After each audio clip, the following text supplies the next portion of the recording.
Ikaw kaya yun. Isang ko Amen. So kami po ay maghahandog ng isang awitin na alam namin familiar to sa inyo. Kaya kung gusto niyo sumabay, okay lang. Sabayan niyo po kami at ang mensahe ng kantang ito is God is with us. Amen. No matter what. Ang title, God is able. Pero yung God is with us. Amen. Kahit saan man tayo, ang Diyos kasama natin. Saan yan? Okay. Then, paano? Hindi.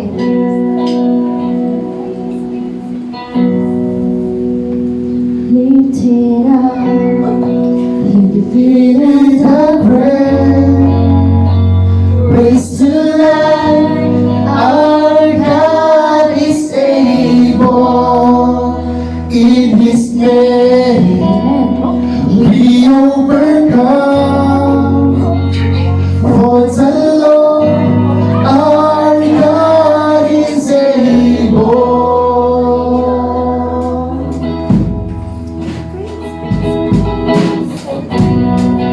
Yes, Lord.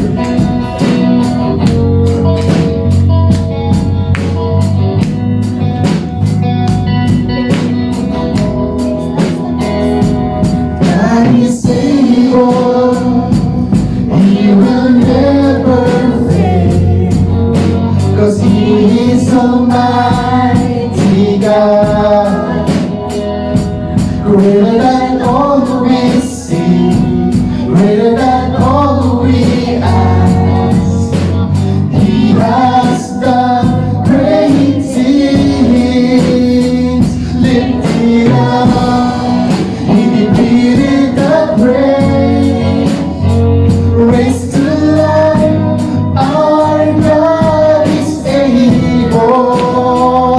In His name, we overcome. For the Lord, our God is able.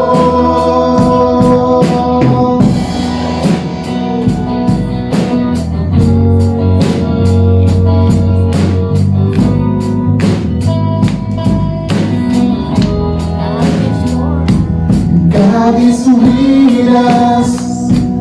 God is on our side, and He will make a way. Far above all we know, far above all we hope. He has done great things. Lifted up, He defeated the grave, raised to life, our God is able. In His name, we overcome. For the Lord, our God is able. Lifted up, He defeated the grave, raised to life, our God is able. In His name, we overcome. For the Lord, our God is able.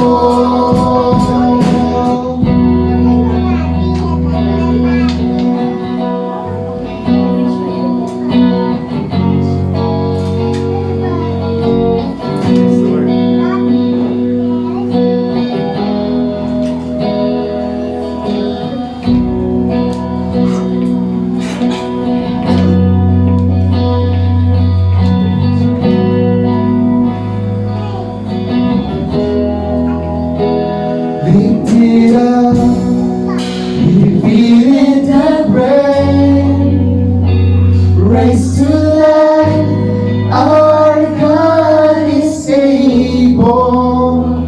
In His name, we overcome. For the Lord, our God is able. Lifted up,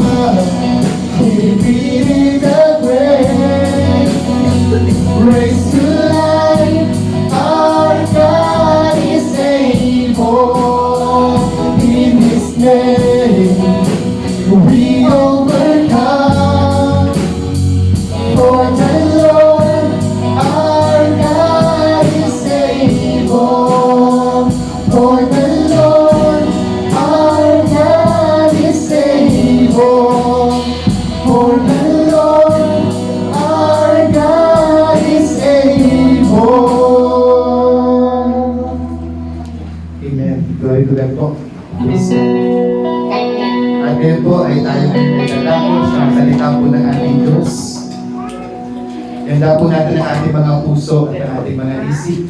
Amen. Praise God sa pakikinig at pagtanggap ng salita ng ating Panginoon.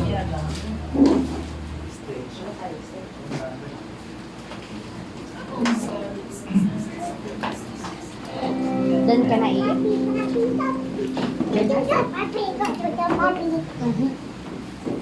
Doon na.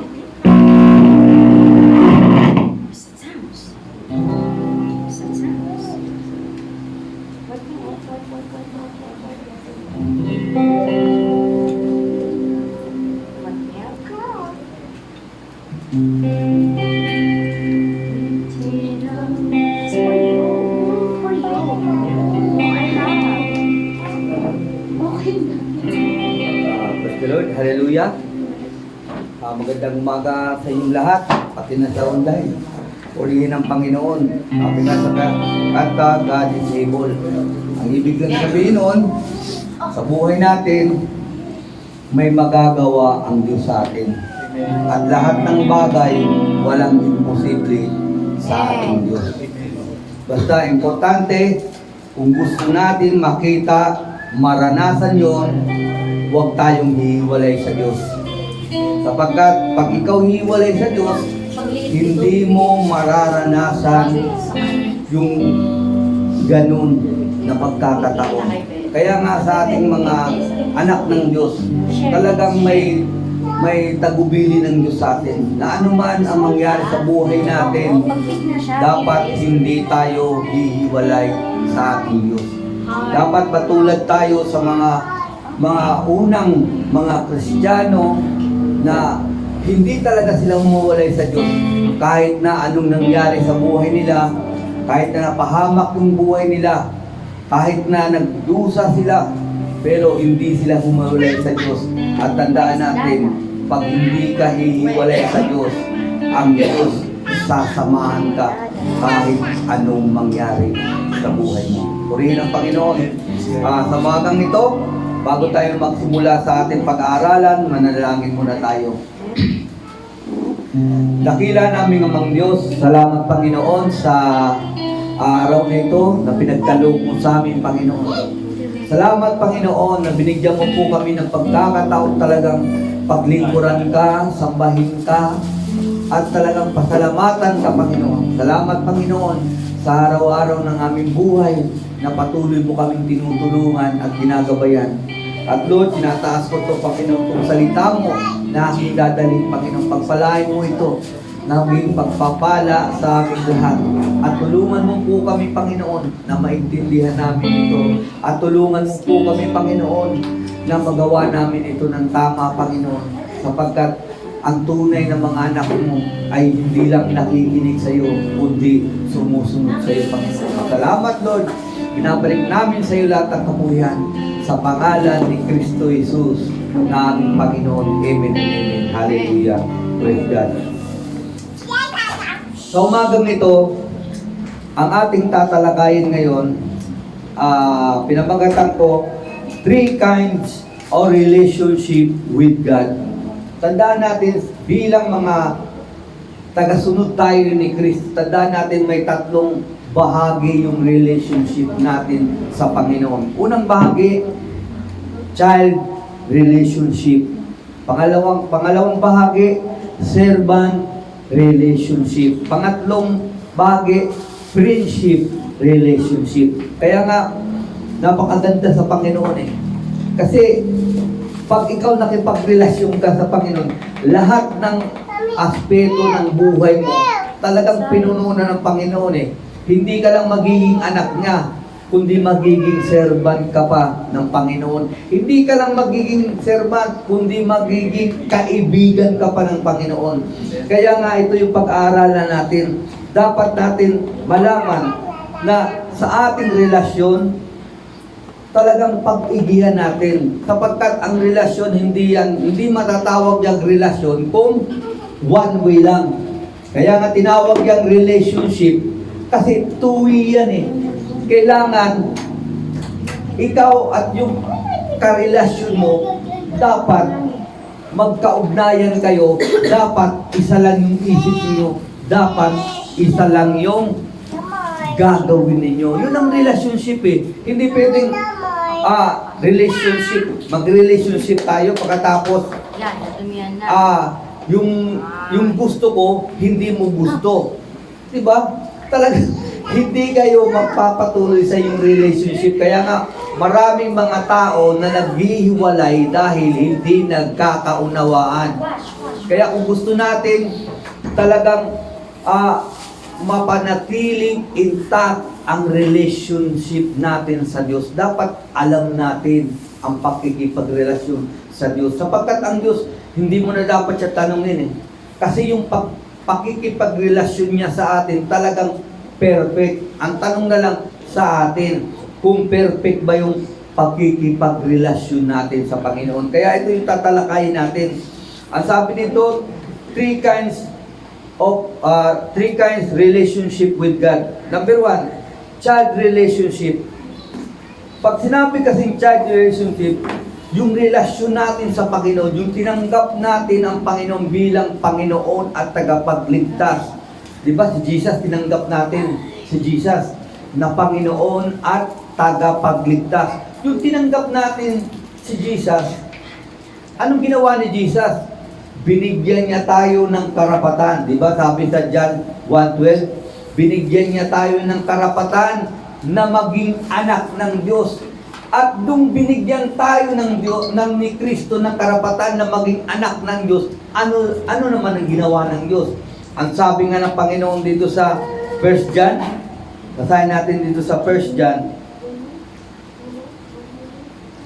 1 John chapter 3 verse 1. Ang sabi dito sa salita ng Diyos, pag-isipan ninyo kung gaano kadakila ang pag-ibig ng Ama sa atin.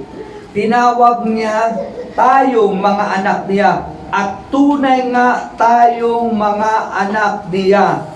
Kaya hindi tayo kilala ng mga tao sa mundo dahil nila kilala ang Diyos. Ano sabi ng Panginoon?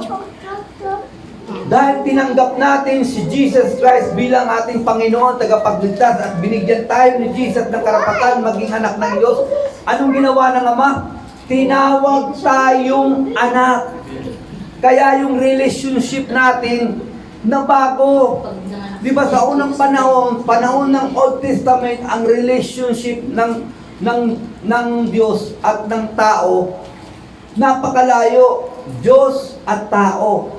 Pero sa panahon ni Kristo, sa panahon ng bagong tipan, pinalapit ng Diyos sa pamagitan ni Kristo Jesus.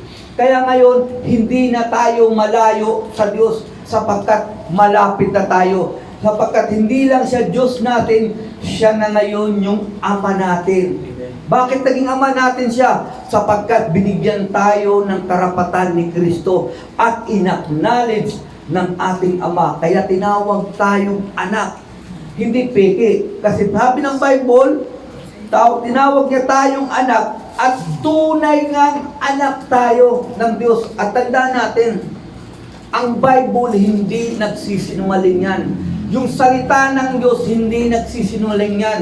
Pag sinabing ng Diyos, anak ka, anak ka. Kaya nga sabi ng Panginoon na tayong lahat ng mga anak ng Diyos, talagang makakaranas tayo sa kabutihan ng ating Ama dahil kay Kristo Jesus. Kaya bilang mga anak, pag-igihan natin yung relationship natin sa ating Amang Diyos. Sapagkat hindi lang physical siya na Ama, kundi siya yung dakilang Diyos na may likha ng lahat ng bagay. At tandaan natin, yung naging anak tayo ng Diyos, protektado tayo ng Diyos. Kaya nga tayo dapat pag-igihan natin. Huwag natin ibaliwala yung pagkakataon na binigay sa atin ng Panginoon. Kasi maraming mga tao ngayon, yung pagiging anak nila parang wala lang. Walang dating sa buhay nila. Kasi hindi na naunawaan yung salita ng Diyos eh. Pero kung nauunawaan mo yung salita ng Diyos, dahil ang Espiritu Santo nasa puso mo, malalaman mo kung gaano kahalaga ang pagiging anak ng Diyos. Sapagkat pag ikaw naging anak ka ng Diyos, ibig sabihin lang, hindi ka pababayaan ng Diyos sapagkat anak ka niya. Kaya nga sabi ng Panginoon, kung kayo na masasamang ama, pag humingi kayo sa Diyos, ay humingi kayo sa inyong ama, pag humingi ba kayo ng tinapay, bibigyan kayo ng ahas. Diba sabi ng Diyos, kung kayo masama, marunong kayo magbigay ng mabuting bagay sa anak ninyo, lalo pa kaya yung ama ninyong nasa langit, magbibigay sa inyo ng magandang bagay. Tandaan natin, yung ama natin, siya yung Diyos na nagbibigay ng maganda. Pag sinabing maganda, hindi second hand.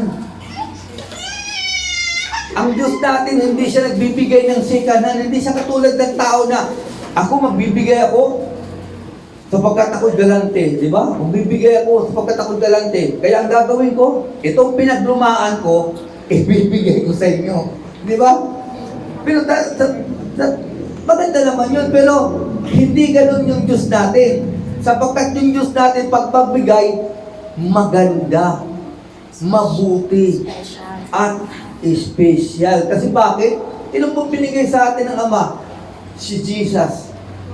Wala nang hihigit na kaloob na binigay ang Diyos dito sa mundo, kundi yung anak niya. Kaya nga tayo, bilang mga tao, bilang mga tinawag ng Diyos, tayo ngayon ay siya na ngayon yung ama natin. Yan yung relationship natin sa ating Diyos. Siya yung ama niya. Ano pa sabi dito sa Roma? Sa Romans. Sa taga-Roma. Roma chapter 8 verse 15. Ano sabi dito?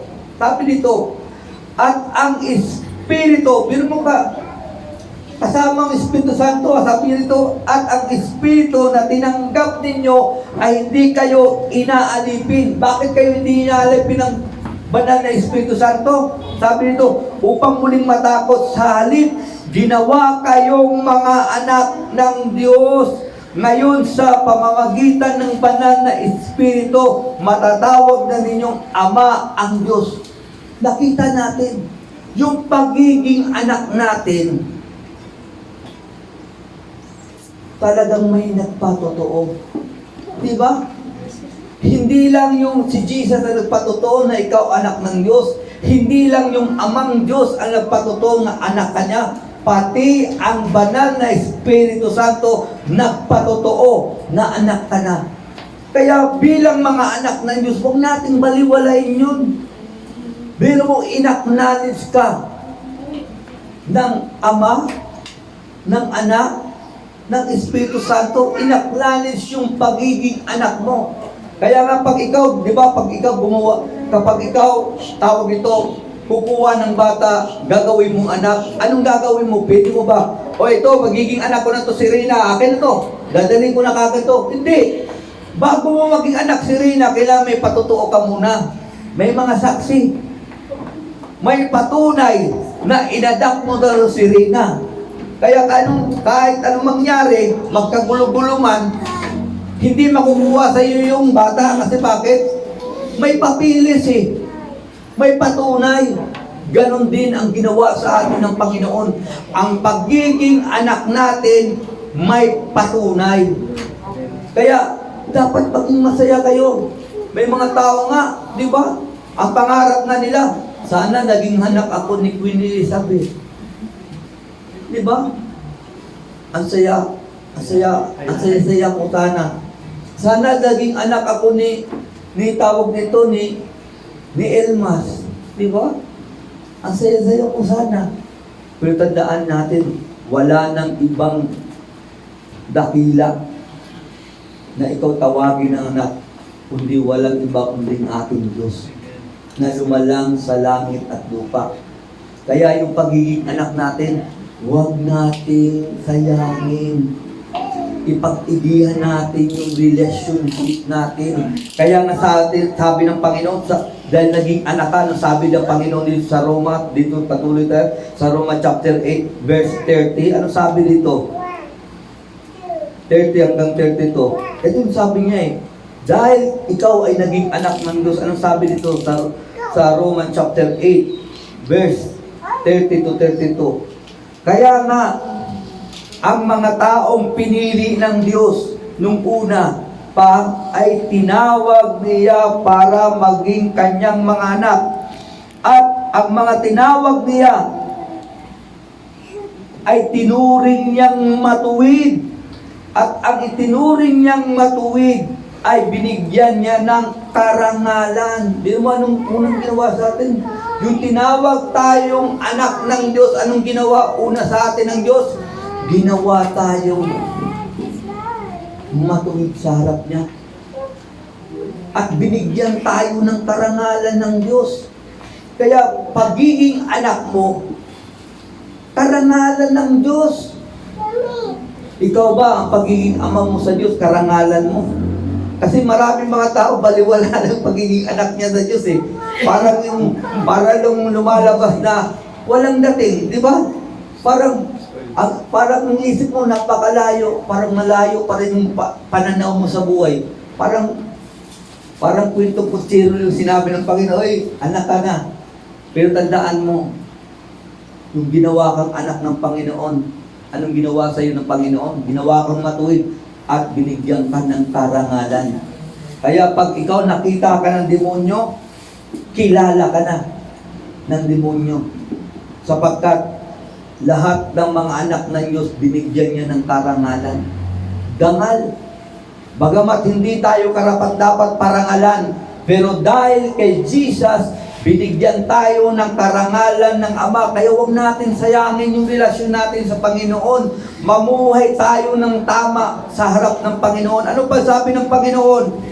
Sa 31, sabi niya dito, ngayon, kung iniisip natin ang mga bagay na ito, masasabi natin, panig natin ang Diyos. At dahil dito, walang magtatagumpay laban sa atin. Ang sabi ng Panginoon, hindi ka lang binigyan niya ng karangalan, ang pangako pa ng Panginoon, dahil anak ka niya, walang magtatagumpay laban sa iyo. Bakit? Panig mo ang Diyos. Panig mo ang Diyos. Bakit minsan yung mga raming Kristiyano hindi nagtatagumpay? Sapagkat yung pagiging anak nila ay binabaliwala nila. Yung pagiging anak nila, sinasayang nila para silang prodigal son. Di ba? Bagamat anak siya, anong ginawa niya? Humiwalay siya sa kanyang ama. Nung humiwalay siya sa kanyang ama, anong nangyari sa kanya? Yumaman ba siya? Halos. At sabi nga niya buti pa yung mga alipin ng aking ama. Ang kinakain masarap. Ako, ang kinakain ko, kaning baboy na lang. Nakikisalo na lang ako sa pagkain ng baboy. Diba? Tutusin anak siya. Pero bakit nangyari sa kanya yun? Bakit hindi naging totoo yung sinabi ng Panginoon na walang magtatagumpay sa iyo? Bakit? Maraming anak ng Diyos na humihiwalay sa Diyos. Ang daladala nila yung pangalan, pero wala na silang relasyon sa Diyos.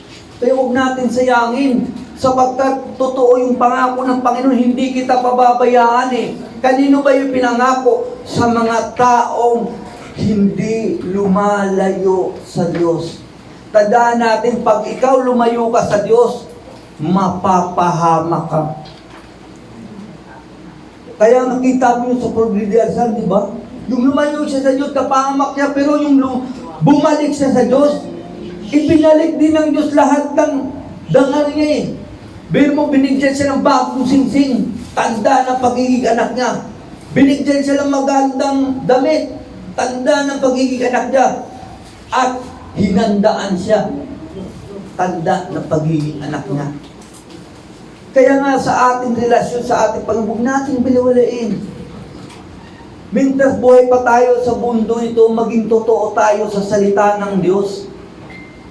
Kasi maraming mga tao na sasabihin nilang naniniwala sila sa Diyos, pero walang dating yung salita ng Diyos sa kanila. Tandaan natin sa buhay na ito, hindi tayo magtatagumpay kung malayo tayo sa Diyos at wala sa atin yung salita ng Diyos. hindi tayo magtatagumpay. Kaya nga sabi ng Panginoon dito, dahil anak ka, magtatagumpay ka, walang gawa ng kaaway na pwede magtagumpay sa gitna ng hirap. Hindi hayaang na magutom ka. Sa gitna ng problema, hindi ka malulunod. Kaya totoo yung sabi ng Panginoon, pag ikaw lumakad ka sa apoy, hindi ka masusunog. Pag ikaw lumakad sa tubig, hindi ka malulunod. Bakit? Dala-dala mo ang pagiging anak mo. At ang mga anak ng Diyos nagtatagumpay. Bakit nagtatagumpay? Sapagkat ang Diyos ang nagbibigay tagumpay sa buhay natin. Kaya nga, praise the Lord, sa ating buhay, wala tayong mamalaki sa Diyos. Sasabihin natin, Panginoon, napakagaling ko. Dahil nagtagumpay ako, tandaan natin, kaya ka nagtatagumpay dahil sa Diyos yan. Kaya ka nagtatagumpay sapagkat tama yung buhay mo, hindi ka humihiwalay sa Diyos. Kaya nga dito, sabi nito, pag-igihan natin yung relationship natin, alam na natin. Dahil karelasyon tayo ng Diyos, tayo yung mga anak niya. Anong ginawa ng Panginoon sa atin? Ginawa tayong matuwid. Binigyan tayo ng karangalan at binigyan tayo ng tagumpay. Ano man mangyari, walang magtatagumpay sa atin. Yan ang sabi ng Panginoon. Hindi ako magsabi niyan, kundi ang Diyos. Ngayon, bilang mga anak ng Diyos, anong dapat natin gawin? Number 1, love the Lord your God. Bilang ama natin siya, dapat matuto tayong mahalin siya. Dapat lahat ng ginagawa mo dahil sa pag-ibig. Di ba? Tingnan mo yung mga breadwinner. Bakit sila pinagpapala ng Panginoon? Makikita mo, kahit hindi Kristiyano man o hindi Kristiyano, pag breadwinner siya, pinagpapala siya ng Panginoon. Siya yung umaasenso. Bakit? Sapagkat taglay-taglay niya yung pagmamahal niya sa pamilya niya. Di ba? Taglay-taglay niya. Taglay-taglay niya yung pagmamahal niya sa magulang niya. Taglay-taglay niya pagmamahal niya sa kapatid niya. Taglay-taglay niya pagmamahal niya sa buong sambahayan niya. Kaya ano nangyayari? Pinagpapala siya ng Panginoon, di ba? Ganun din dapat sa atin. Dapat taglay-taglay natin yung pag-ibig natin sa Diyos. Sapagkat ang Diyos, hindi siya gumagawa ng hindi dahil sa pag-ibig. Tandaan natin, may ginawa na bang Diyos hindi dahil sa pag-ibig? Wala eh. Lahat ng ginagawa ng Diyos dito sa mundo dahil sa pag-ibig. Bakit niya ito nilalang itong mundo? Dahil sa pag-ibig niya sa tao. Di ba? Bakit niya pinadala si Kristo dito sa mundo ito? Dahil sa pag-ibig niya sa tao.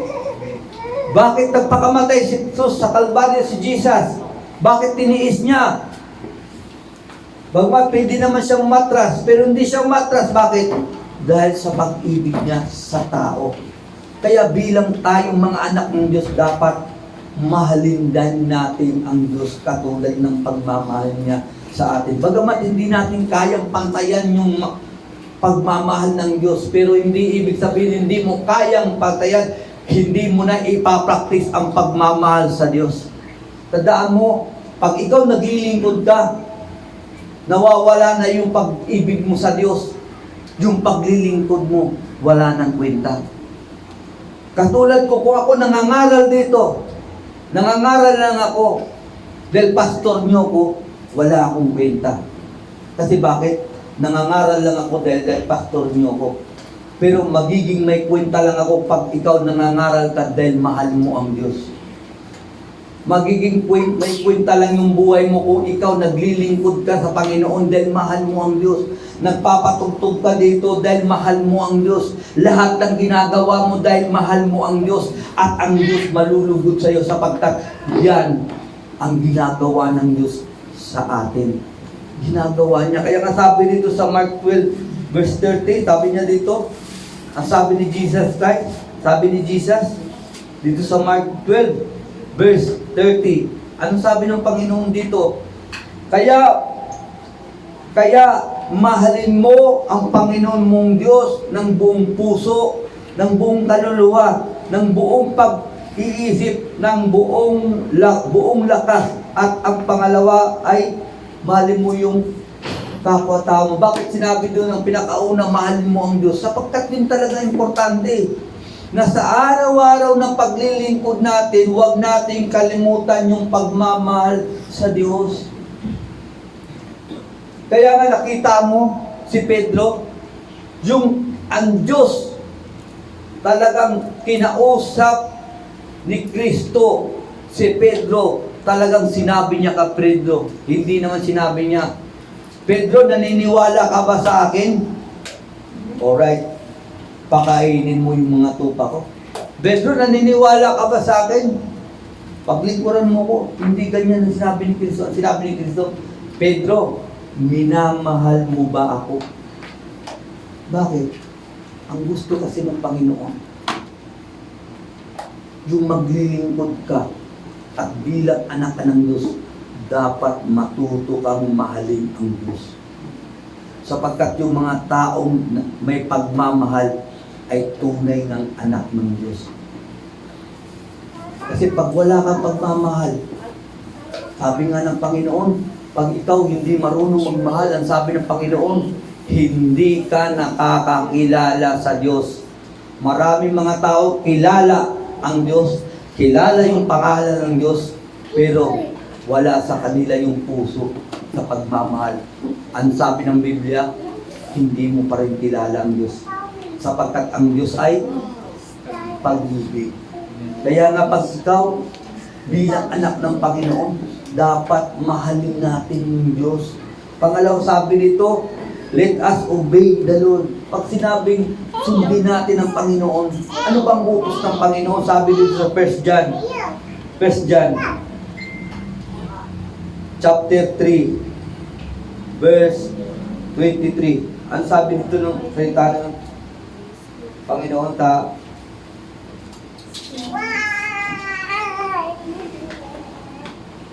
First John chapter 3 verse 23.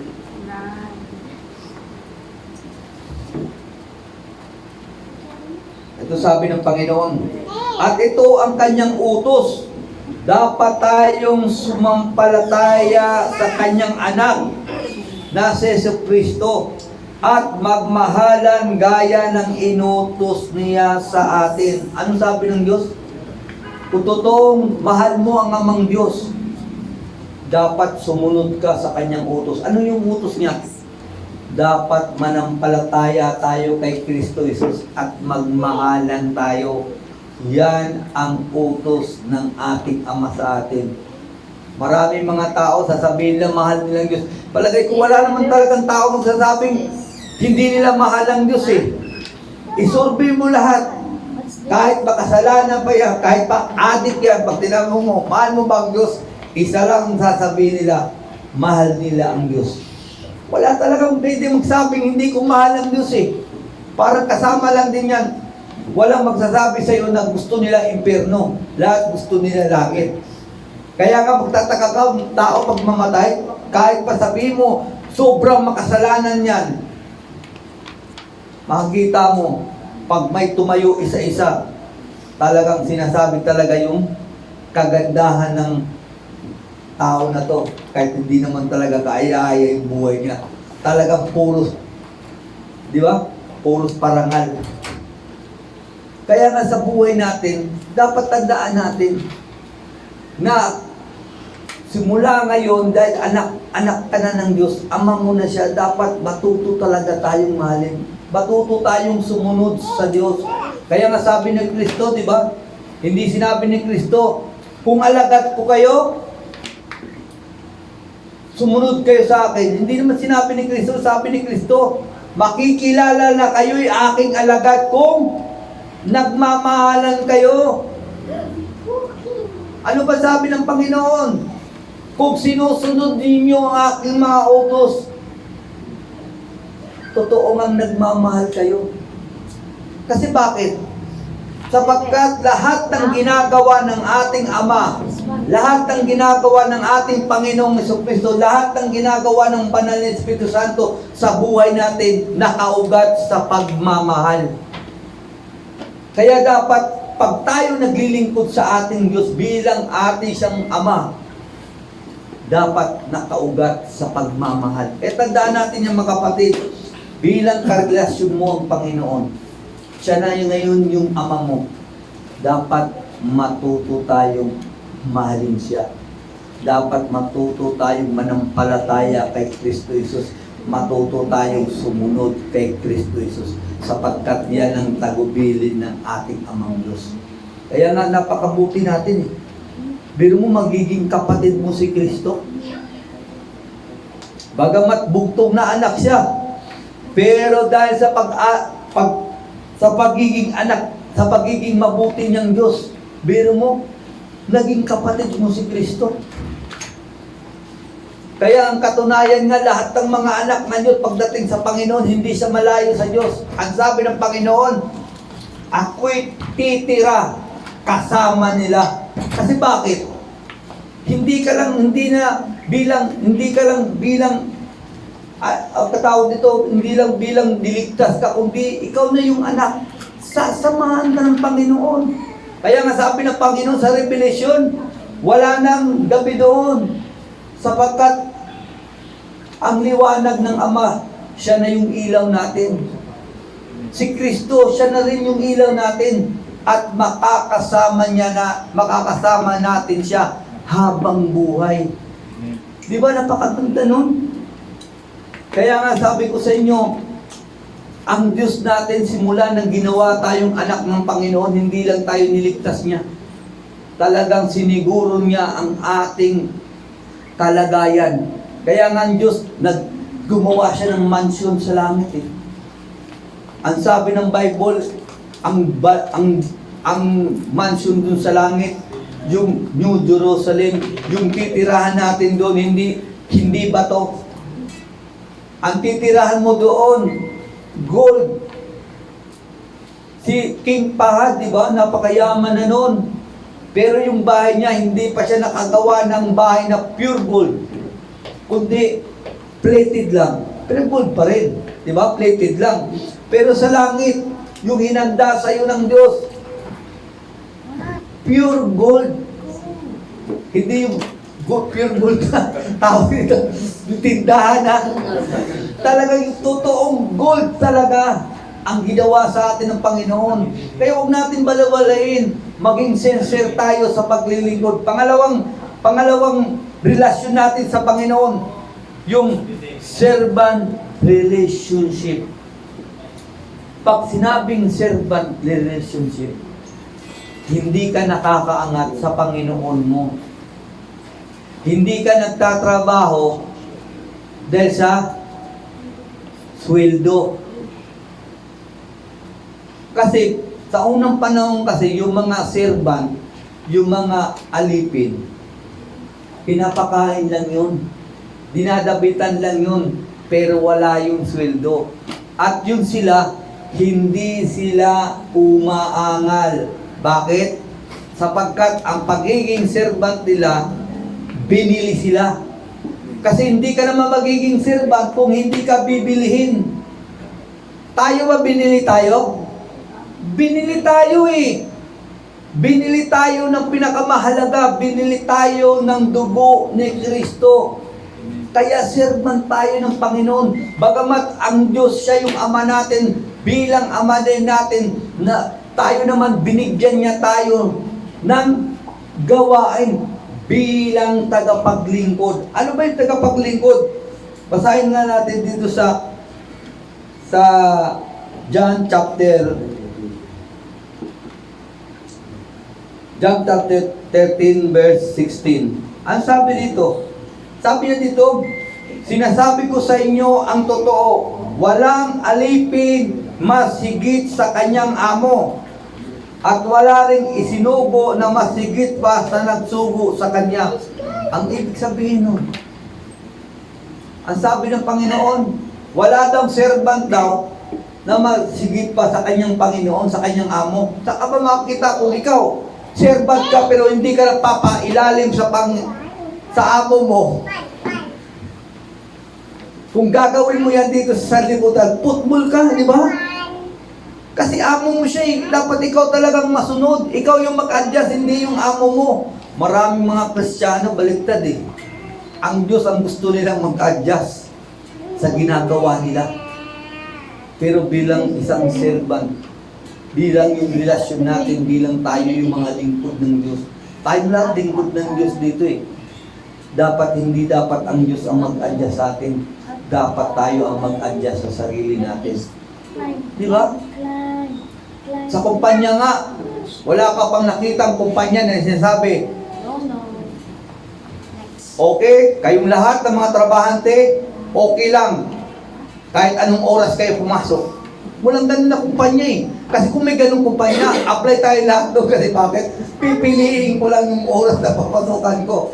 Total, ang sweldo ko 8 hours pa rin. Pero hindi ganun sa Diyos eh. Sa mundo nga, hindi nga pwede yun, di ba? Kaya nga sa mundo, pag ikaw pumasok ka, hindi ka sumunod sa patakaran ng may-ari, ng amo mo, anong tawag, anong gagawin sa'yo? Pusbol ka. Pero pasalamat tayo sa Panginoon.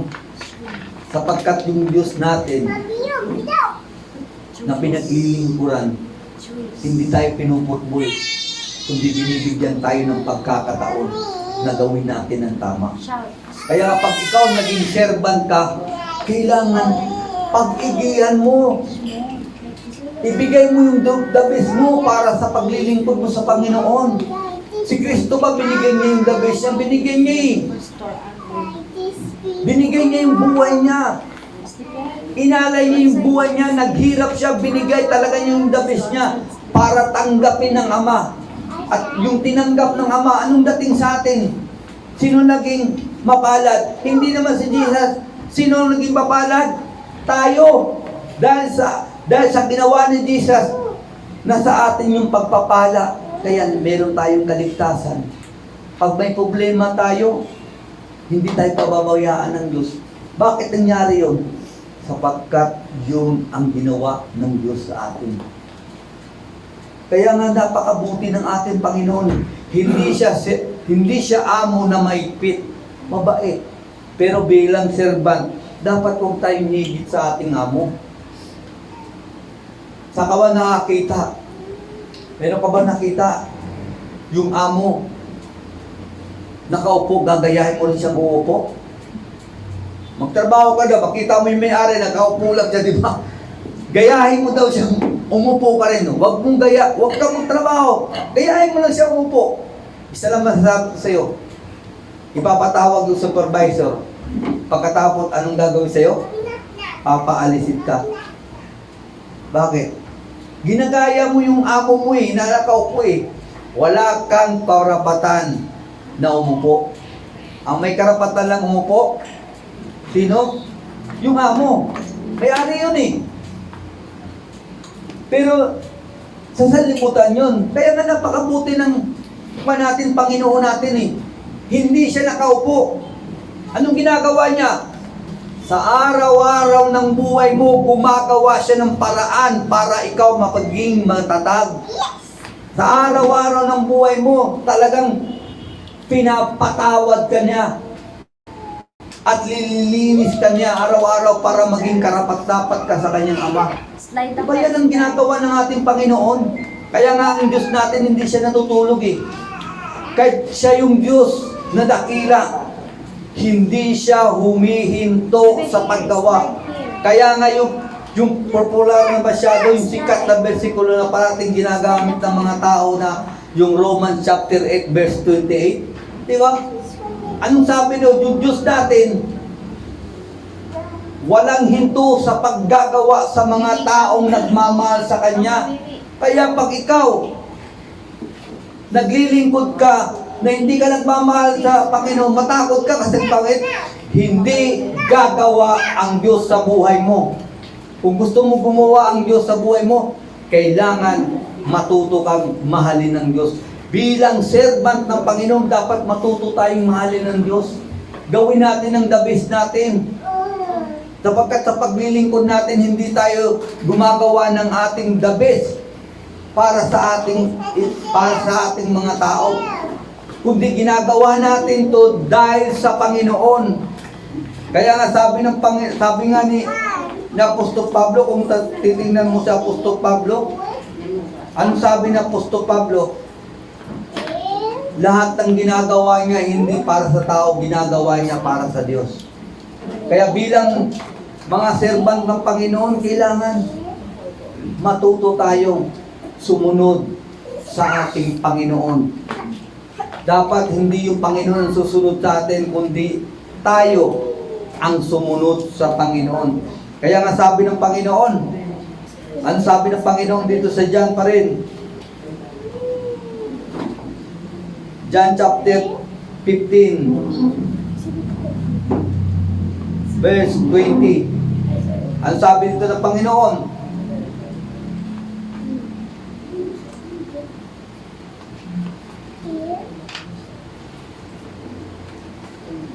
ito 20, sabi nyo, tandaan ninyo ang sinasabi ko sa inyo na walang alipin mas higit sa kanyang amo. Kung inuusig nila ako, uusigin din nila kayo. At kung sinusunod nila ang aking mga salita, susundin din nila ang inyong mga salita. Ang sabi ng Panginoon, anong pinapahawatig sa verse na to? Sabi ng Panginoon, walang nakakaigit. Yung alipin hindi nakakaigit sa kanyang amo.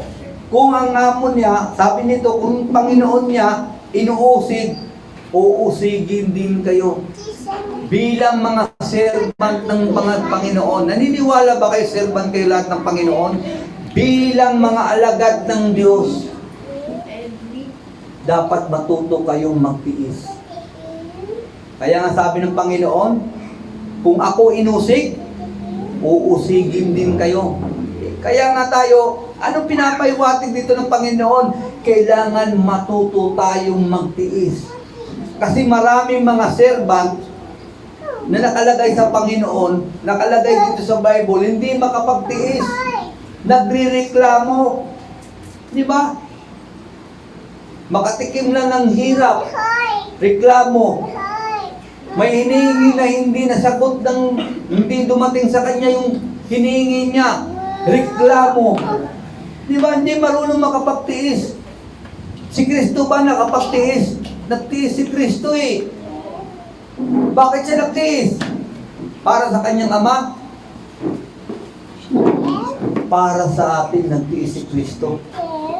Para maging mabuti ang ating kalagayan.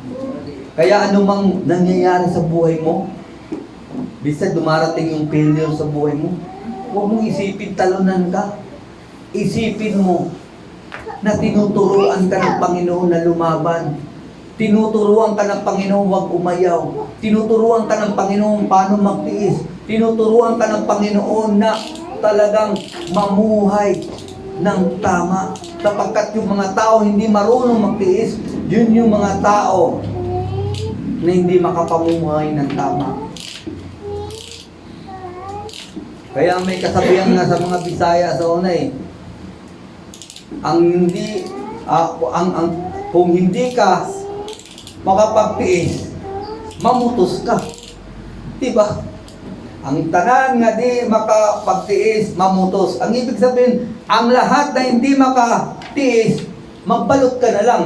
Diba? Kaya nga yung iba, pag hindi na makatiis sa bahay, layas eh. Diba? Kasi hindi na kaya eh. Kaya ganun din sa Panginoon, maraming mga tao lumalaya sa Panginoon. Kasi hindi nila matiis yung nararanasan nila eh. Pero bilang servant ng Panginoon, kasama yun sa buhay. Mararanasan mo yun sapagkat naranasan ni Kristo yun. At hindi naman pinaparanas sa atin yun para tayo malugmok. Pinaparanas sa atin ng Panginoon yun para maging matatag tayo. Sapagkat ang Diyos lang ang nagbibigay katatagan sa tao. Kaya bilang servant, ang sabi ng Panginoon, kailangan lumakad tayo ng tama sa Panginoon. Kailangan lumakad tayo na kaaya-aya sa Panginoon. Sapagkat ang pangako naman ng Panginoon, pag ikaw, servant ka ng Panginoon, anong pangako ng Panginoon?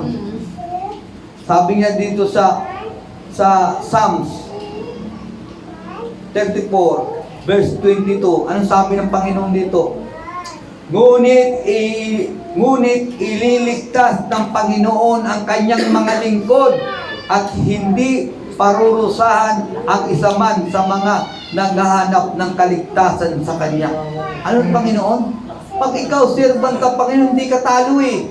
Bagamat dadaan ka ng pagtitiis sa buhay, dadaan ka ng maraming problema, pero ang pangako ng Panginoon, ang sabi ng Panginoon, ililigtas niya ang servant niya eh. Pag ikaw, servant ka ng Panginoon, kung matakot, sapagkat ililigtas ka ng Diyos. Yun ang kagandaan eh. Kaya ang Diyos, hindi niya hinayaan tayo dumaan sa mga bagay-bagay na hindi niya tayo tutulungan. Hindi ganun ang Diyos natin. Ang Diyos natin, nandyan siya sa atin at parating kaagapay natin sa buhay.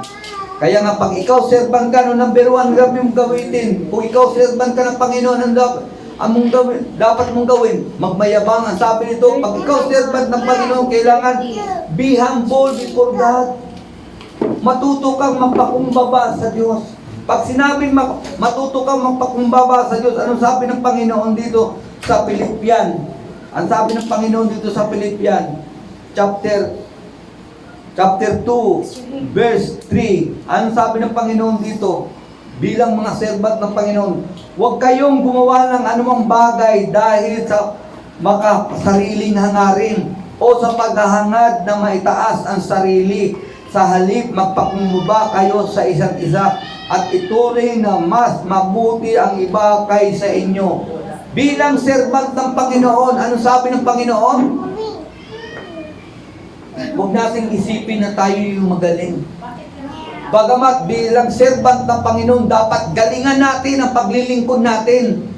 Pero hindi natin to ginagalingan para dahil gusto tayong umangat sa kapwa-tao natin. Gusto tayong umangat sa ating kapwa-Kristiyano. Ginagalingan natin to dahil sa Diyos tayo gumagawa. At ang Diyos ang ating Panginoon. Kaya tayo ginagawa natin yun. Kaya nga sabi ng Panginoon, matuto kayong magpakumbaba. Kaya ngayon si Kristo pumunta siya rito, ginawa niya yung gawain na pinapagawa ng Diyos sa Kanya. Anong inunan niya? Nagpakumbaba siya. Kasi bakit? Bilang isang servant, dapat ugaliin mo yung pagpakumbaba. Servant ka eh. Kasi sa unang panahon talaga, wala naman talagang servant na nagyayabang. Ako, servant ako eh. Diba? Walang ganun. Lahat ng servant may pusong mapagpakumbaba. Kaya bilang mga anak ng Panginoon, bilang servant ng Panginoon, matuto tayong magpakumbaba. Kaya nga sabi dito sa Galatia, anong sabi dito sa Galatia?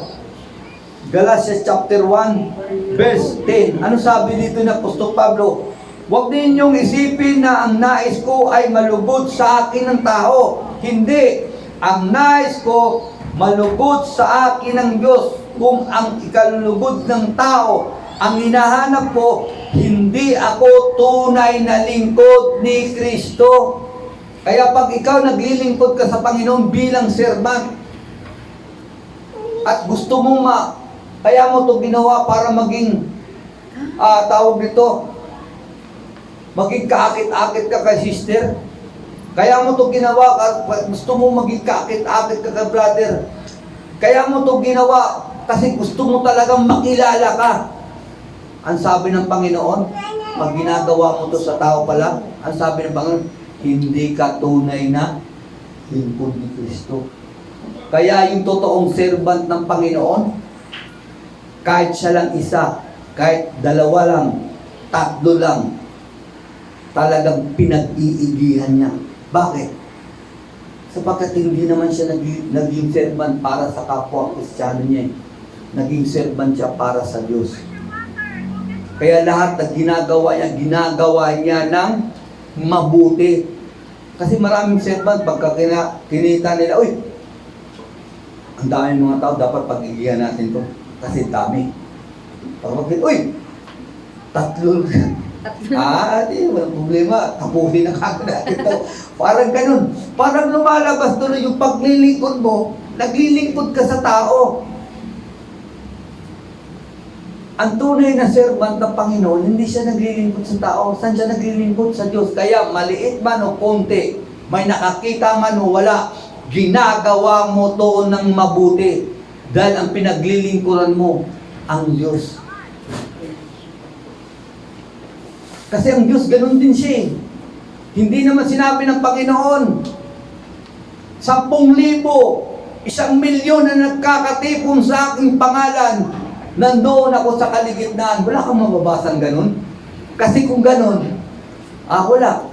Hindi natin kasama ngayon ng Panginoon. Pero ang sabi ng Panginoon, 2, 3. Yan lang, pinakalmaliit yan. 2, 3. Kasi kung isa lang, hindi na pagtitipon niya. Kaya nga 2, 3 na sinabi ng Panginoon. Sabi ng Panginoon, 2, 3. Ang sabi niya, nandito ako sa kaligitnaan ninyo. Ang ibig sabihin ng Panginoon, kahit marami tayo, kahit konti tayo, bag tayo naglilingkod sa Panginoon. Ang sabi ng Panginoon, kasama natin siya. Kaya huwag kang maglupay-pay. Huwag kang manghina sa paglilingkod mo. Dapat maging patuto ka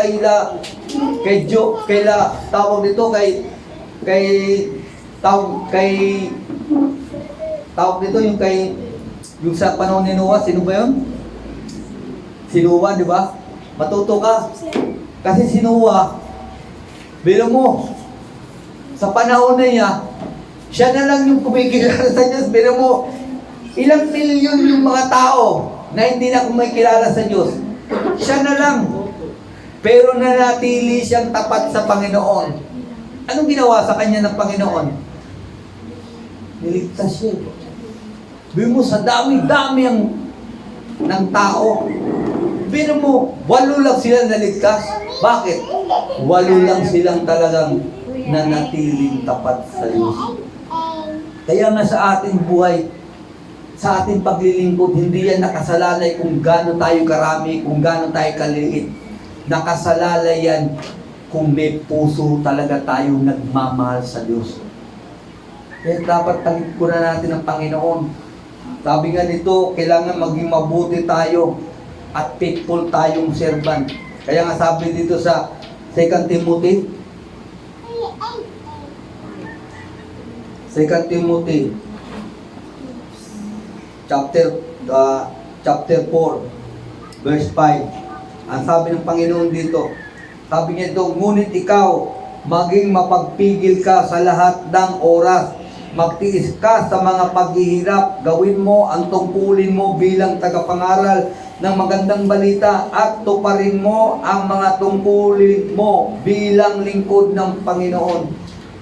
Bilang servant, dapat tuparin natin yung tungkulin natin sa Panginoon. Ano bang tungkulin mo sa Panginoon? Kung ikaw nagpapaawit ka, magpaawit ka ng buong ligaya. Kung ikaw back-upper ka, mag-back up ka ng buong ligaya. Kung ikaw nagtutugtog ka, magtugtog ka ng buong ligaya sapagkat hindi ka nagtutugtog para sa amin.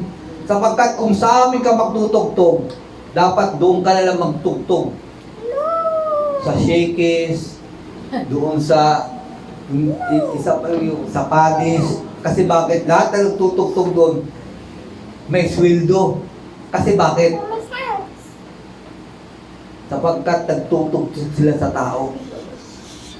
Pero dito, sinong tinutugtugan mo, hindi tao. Ang Diyos ang tinutugtugan mo. Sinong inaawitan mo dito, yung tao? Hindi. Ang Diyos ang inaawitan mo. Kagaya ko, nangangaral ako sa inyo, hindi lang sa tao, kaya ito ginagawa dahil sa inyo, ginagawa natin ito dahil sa Panginoon, sapagkat utos ng Panginoon. Kaya nga tayo dapat alam natin yung relasyon natin sa ating Panginoon. Ang relasyon natin sa ating Panginoon, sundin siya, mahalin siya, paglingkuran siya. Yun ang servant. At mamuhay tayo na kumikilala, nagpapakababa sa harap ng Panginoon.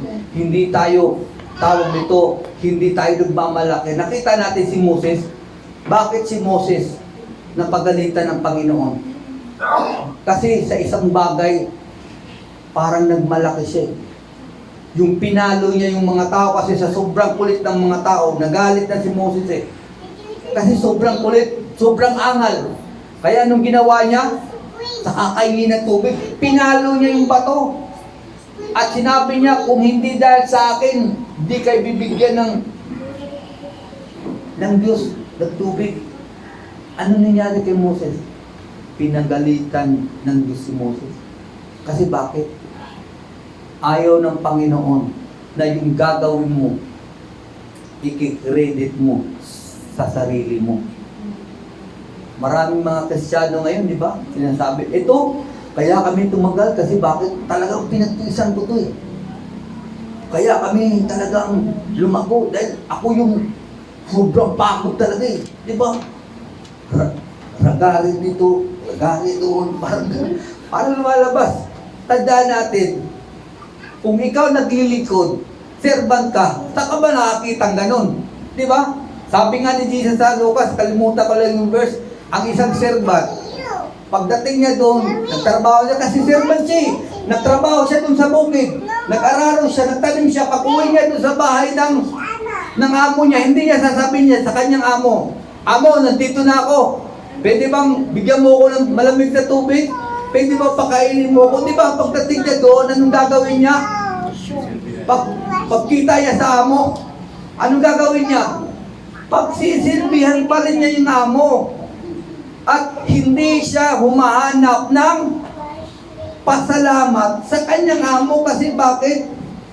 Tungkulin niya yun eh. Yun ang totoong servant. Bagamat ang Diyos natin ginagawan tayo ng mabuti, pero pinapakita lang ni Jesus kung ano ang kalagayan ng servant. Kaya nga tayo, pag ikaw naglilingkod ka ng hindi ka naghahanap ng palakpak sa mga tao. Pag ikaw naglilingkod, dahil siya yung Panginoon mo. At ang pangako ng Panginoon naman, bilang ikaw servant, ano man ang mangyari sa buhay mo, ililigtas ka ng Panginoon. Pangatlong relasyon, dito tayo magtatapos, tapusin na natin, alas 12 pa. Alas 12:07 na kasi tagal natin na nagsimula eh. Sabi dito sa friendship, relationship.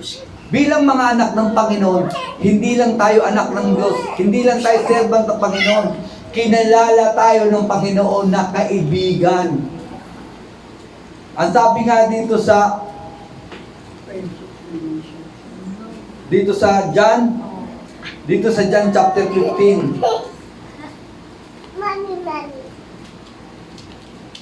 John chapter 15 verse 13. Ang sabi dito ng Panginoon, wala nang pag-ibig na higit pa sa pag-ibig ng isang tao.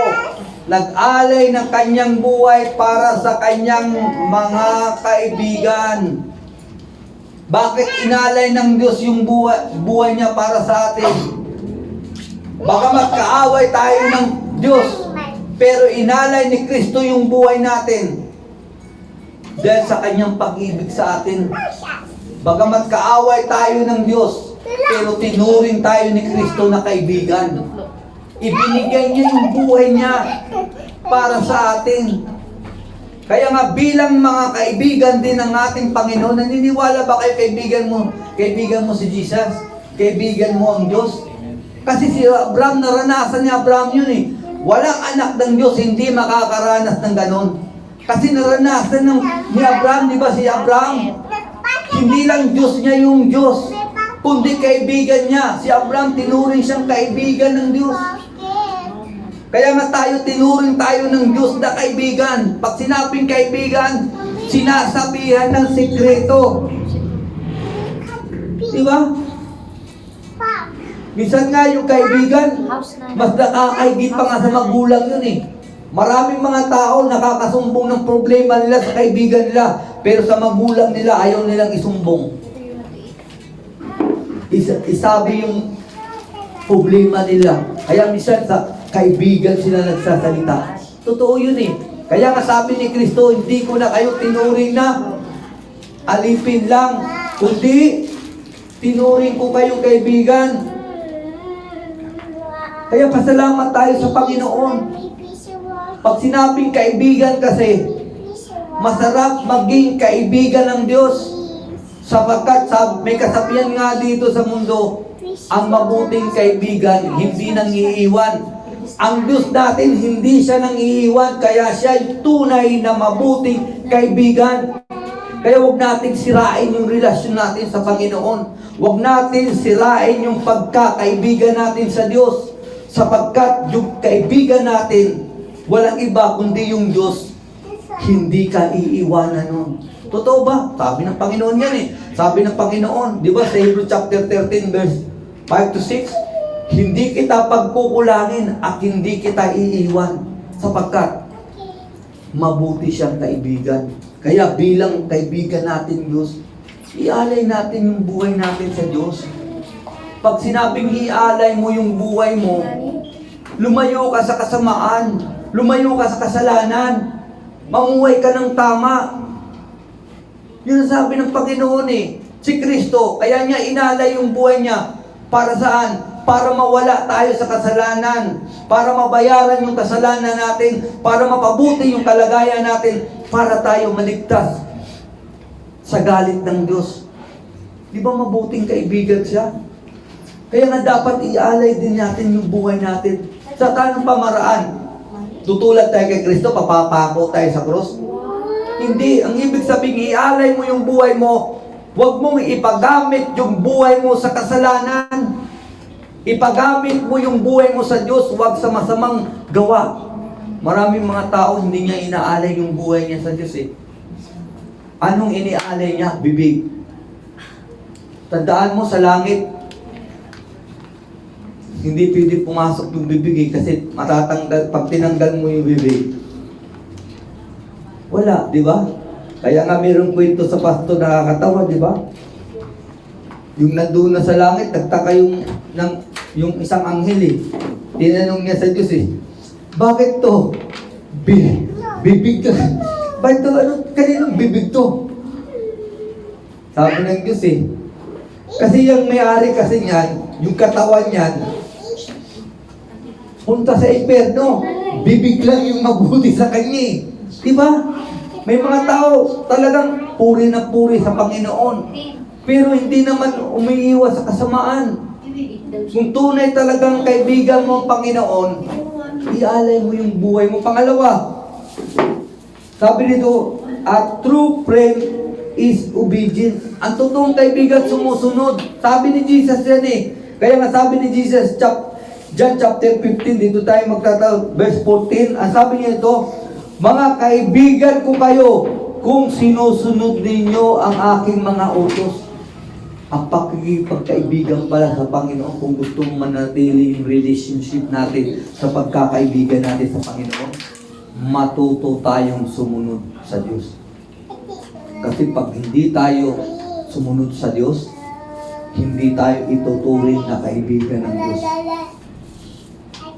Kaya nga mga kapatid, sana itong tatlong pinag-aralan natin, tatlong bagay na relationship natin sa dapat pag-igihan natin. Mintas, buhay ka pa,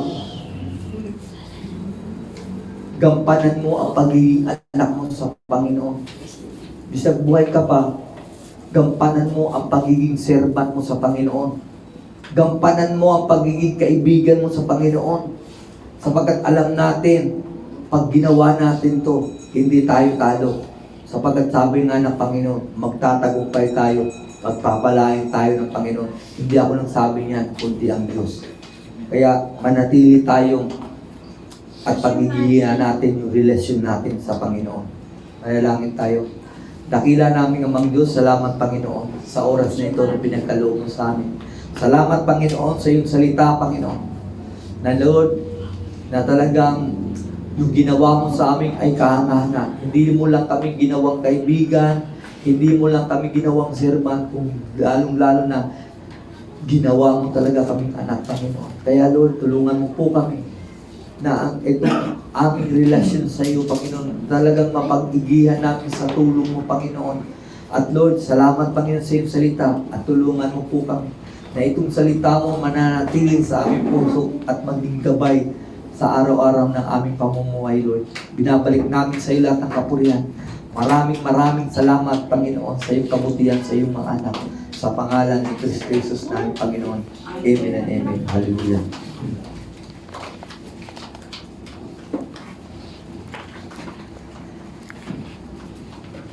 Amen.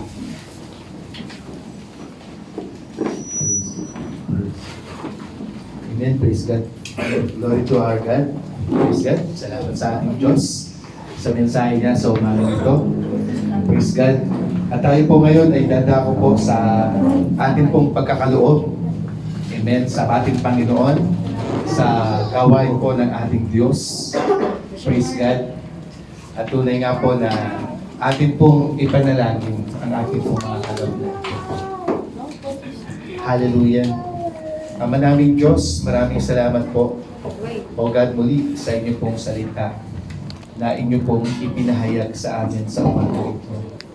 Father God, maraming salamat o Diyos na dahil sa inyong dakilang pag-ibig. O God, kami po o Diyos ay binigyan mo, Panginoon, Lord, ng napakagandang relationship, O God. Father, sa oras na ito, O Diyos, kami po ay, Lord God, ay dumadako, Panginoon, sa aming pong pagkakaloob, pagbabalik, O Diyos, Lord God, ng mga pagpapala na tunay nga po na sa iyo rin po nagmula. Lahat ng mga bagay, O God, na meron kami, O Diyos, ay sa iyo po nanggagaling, O God. We thank you for all the blessings, O God. Salamat po, O Diyos, at sa oras na ito na kami po ay magkakaloob. Father God, dalangin po namin, O Diyos, na patuloy namin maranasan, O God. Nagawin po namin ito, O Diyos, Father, ng may pag-ibig, O Diyos, sa iyo. Lord, na tunay nga po na hindi nabibigatan, Panginoon. At tunay nga, O Diyos, na may kagalakan sa aming puso. Dahil tunay nga po, O Diyos, Lord God, nakarapat-dapat ka, Panginoon, Lord, sa aming buhay. God, marami pong salamat, O Diyos. Sa iyo po ang lahat ng kapurihan, kaluwalhatian sa pangalan ng Panginoong Yesus. Amen and amen. Amen. Praise God. Habang tayo po nagbibigay, nagkakaloob, tayo po umawit sa ating Panginoon. Hallelujah. Praise God. Patuloy po natin dinigdaran na ang ating Panginoong Yesus, ang ating dakilang kaibigan. Amen. Siya yung ating mabuting pastol na hindi po magkukulang. Amen. Sa bawat isa sa atin. Hallelujah.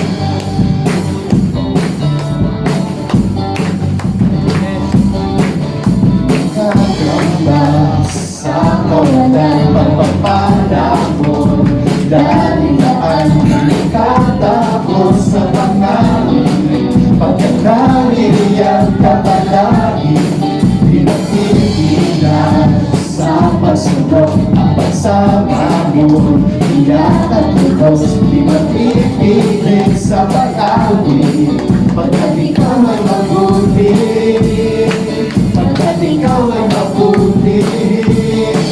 Ikaw ang aming pastor na pinagpupunan sa kanya. Ang higit pa, ang higaya mo sa gana at umaapaw sa kanya. Ang higit pa, sapat na sa lahat kong pangangailangan. Higit pa sa lahat kong inaasahan. Wala nang mahigit pa, pagkat yun kay sapat na, kay sapat na, at higit pa. Di mananamba sa kawalan ng ganda, sa kawalan pagpapala mo. Ang dami na ang di natatakot sa pagkain, pagkat naririyan ka palagi. Di makitinag sa pagsubok ang pagsama mo.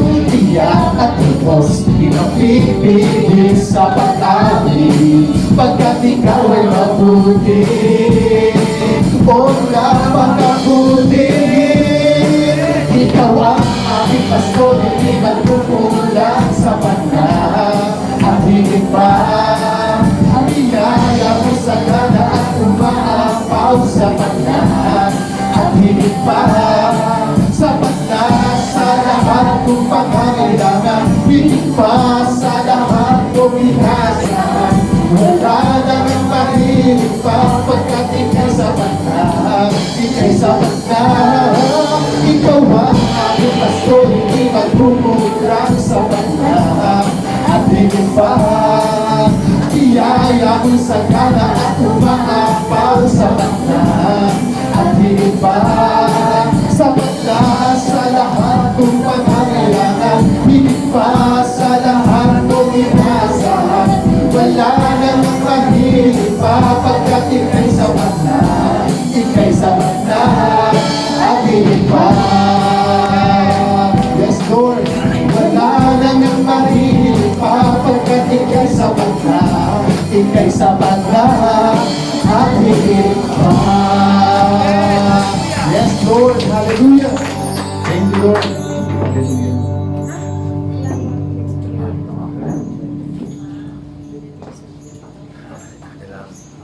Palalangin natin itong rice strawberry, taas natin itong kamay natin dito. Dakila namin Amang Diyos, salamat Panginoon sa pagpapalang ito na binigay ng iyong mga anak, Panginoon. At alam ko naman, Panginoon, ano mang ginagawa nila, hindi ito ginagawa nila para sa church lang, Panginoon. Ginagawa nila ito, Panginoon, para sa iyo, Panginoon. At alam ko, Panginoon, lahat ng kabutihan ng mga anak mo na ginagawa nila ay hindi ka nakakalimutan. Pagpalain mo ang bawat buhay nila, pagpalain mo yung mga negosyo nila, kung meron man, pagpalain mo yung mga buhay nila, yung kalusugan nila, pagpalain mo ang kanilang mga anak, pagpalain mo ang buong sambayan nila, Panginoon, pagpalain mo ang bawat trabaho nila, Panginoon. Salamat, Panginoon, na itong pagpapala na ito, Panginoon, na magamit, Panginoon, para sa iyong kalawalatian, para sa iyong karangalan, para sa iyong gawain, Lord. Binabalik namin sa iyo lahat ang pagpapasalamat sapagkat lahat ng meron kami ay galing sa iyo, Lord.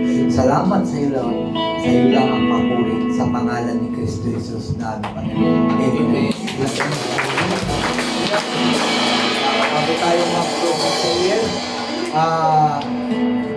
tawagin natin yung nagbe-birthday. Pray natin yung nagbe-birthday. Sino ba yung nagbe-birthday? Sino ba? Ikaw. Lahat tayo magbe-birthday sa April. Ako pala din, be-birthday din ako. Pero sa 22 pa. Kasali na ako.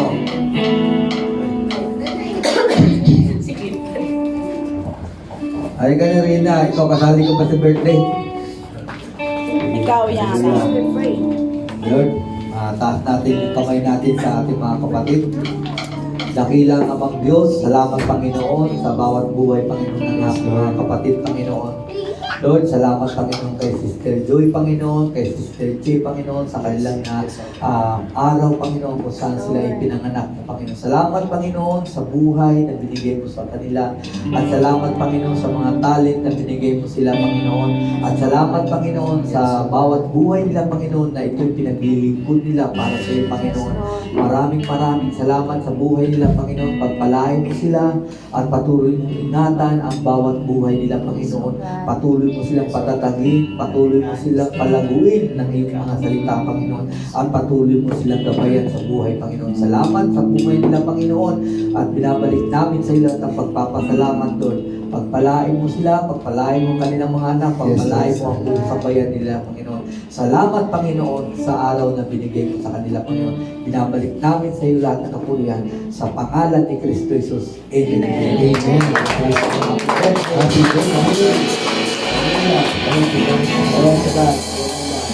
Lord, taas natin yung kamay natin para sa benediction.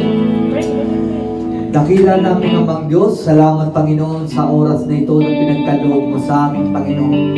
Salamat Panginoon, binigyan mo po kami talaga ng pagkakataon na nagkatipon kami, Panginoon. At ito, Panginoon, lahat po ay gawa mo, Panginoon. Kaya lang papasalamat kami, Panginoon, sapagkat lahat ng nagagawa namin na tama, Panginoon, ikaw po ang tumutulong sa amin. Kaya sa iyo lang ang kapurihan, Panginoon. Lord, sa aming tapos, Panginoon, sa aming pag-uwi, Panginoon, sa bawat tahanan namin, pagpalain mo po kaming lahat, Panginoon. Pagpalain mo ang bawat pamilya namin, Panginoon, at ingatan mo po kami sa buong linggo nito, Panginoon, na pagdating sa Sa linggo, Panginoon, dala-dala namin ang tagumpay, Panginoon, na nagmumula sa iyo, Panginoon. Pagpalain mo rin, Panginoon, ang lahat ng mga anak mo, Panginoon, na nanood sa online, Panginoon. Salamat, Panginoon, sa iyong kabutihan, Panginoon. Ang iyong pagpapala, ang iyong presensya, ang iyong pag-ibig, ang manal ng Espiritu Santo, masa ating lahat. Sa pangalan ni Kristo Jesus. Amen. Amen. Hallelujah. Purihin, Panginoon.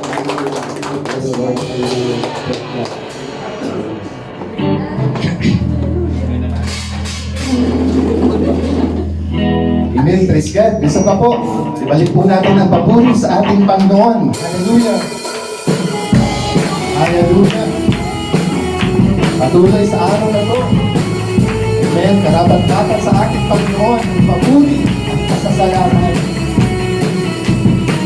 Yes, Lord, hallelujah. Salamat po, Diyos. Purihin ka, Panginoon.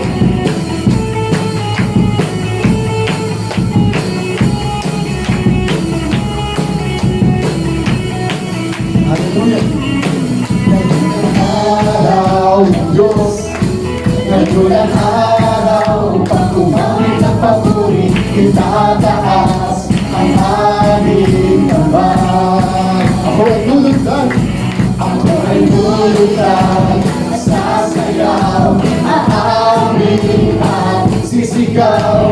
Dakila ka, napagal-pagal ang Diyos. O ngayon ang araw ng Diyos. Ngayon ang araw ng Diyos. Ngayon ang araw upang kumawit ang papuri. Itataas ang aming kamay. Salamat, Lord Diyos. Ay lulugan, sasayaw, aamin at sisigaw. Dakila ka, kapangal-tagal ang Diyos. Ika'y papurihan, ang Diyos na makapangyarihan. Lumahatid ka sa aming kasambahan. O Diyos na di nagbabago, ngayon at pagkailanman. Ika'y papurihan hanggang sa dulo ng walang hanggan. Hallelujah! Okay, so pa, ibalik natin ang papuri sa ating Diyos. Hallelujah, Lord! Ngayon ang araw ng Diyos. Ngayon ang araw ng Diyos.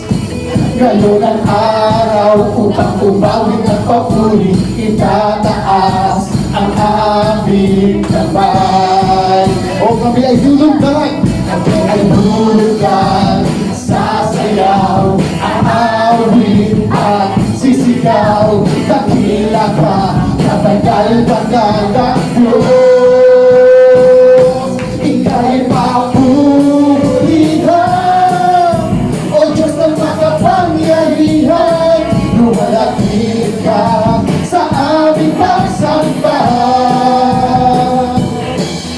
O Diyos na di nagbabago, ngayon at pagkailanman. Ika'y papurihan hanggang sa dulo ng walang hanggan. O gusto ba ika'y papurihan? Ika'y papurihan, O Diyos ng makapangyarihan. Lumalapit ka sa aming pagsambahan. O Diyos na di nagbabago, ngayon at pagkailanman. Ika'y papurihan hanggang sa dulo ng walang hanggan. O madalas na ika'y papurihan. Ika'y papurihan, O Diyos na makapangyarihan. Lumalapit ka sa aming pagsambahan. O hallelujah, Lord! O Diyos na di nagbabago, ngayon ang magpagkailanman. Ika'y papurihan hanggang sa dulo ng walang hanggan. Yes, Lord! O purihin ka, Panginoon.